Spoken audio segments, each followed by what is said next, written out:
What do you think people should hear when they hear Jean Barraquet? It can feel like it's a very mechanical process that the composer has come to with this music. And I think for me, with this piece or with any piece, I always start with the text. So the first thing I do is I read the text in the original language, I make a translation, I speak the text out loud.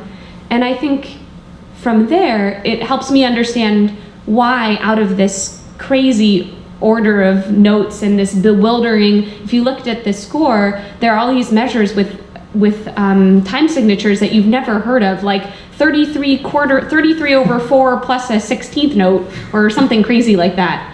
And so from our perspective, when we first look at it, I think you'll agree, It looks really confusing. But the more time you spend with it, with the notes and also with the text, I think his music is actually very emotional. But I think in a strange way, as radical as this music is, the text setting is pretty like sort of traditional in the sense of in most art song music is doing. And I think even in Serial Insanity, that fundamental relationship maintains that whatever's happening in the words, the music somehow actually reflects either literally in terms of the physical thing that's happening or just emotionally it's capturing the emotional state of the text. Yeah. If that makes sense. I'm a soprano, and this piece has a lot of really low notes in it. And I think for Barraquet, the struggle to make that sound is an important part of the color that he's looking for, but it imparts a special technical challenge to learning a piece like this. And then another technical challenge is that often in this piece there are a lot of really big jumps and a lot of big jumps when you're having to say a lot of words really quickly. So there are a number of sections in the pieces where I don't actually have pitches written. I just have sometimes a rhythm, but I have text that I have to say. And I think as performers, we're pretty used to the composer telling us what pitch to sing and how long to sing it. For me, it's been an interesting process to play with you in rehearsal and change how I deliver those spoken sections. Because for me, it's like the really blank canvas. Yeah, it's interesting, the idea of breaking down the order of music, breaking down very basic assumptions about what is music. Mm-hmm. And I think one of those basic assumptions is music has pitch. Mm-hmm. And I think all of a sudden you take that away, and then what are you sort of left with?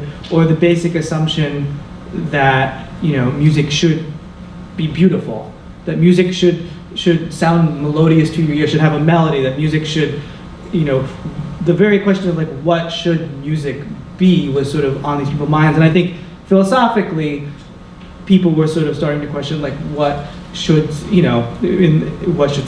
be? I think it's interesting that I think each sort of style of music comes with a certain palette of vocal color. In Messiaen, what is great is that there's seemingly, it's all about color, I think. It's all the color of the sound. His music is like stained glass windows, like.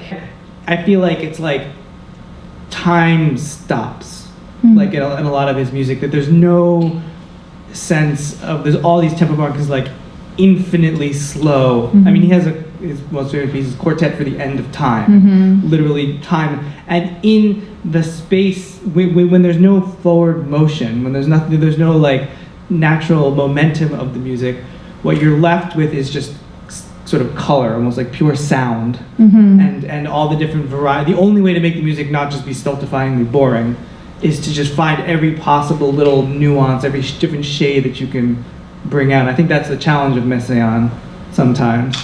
Yeah, totally. And also, I think we don't always think of Messiaen as being like a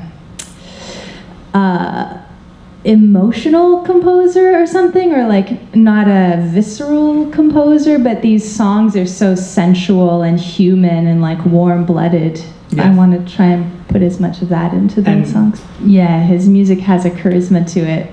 I think his faith probably, like some people unfortunately use religion as an excuse to close themselves in and think that they have the one right way of living, but maybe for Messiaen, him thinking like God created everything and there must be something beautiful and joyful in everything. Maybe that allowed him to bring all of these different influences into his music and make it so luminous. Yeah. Yes. I think this is exactly where my espresso is wearing off. So I think that is a beautiful place to end our performance. Thank you so much for coming out.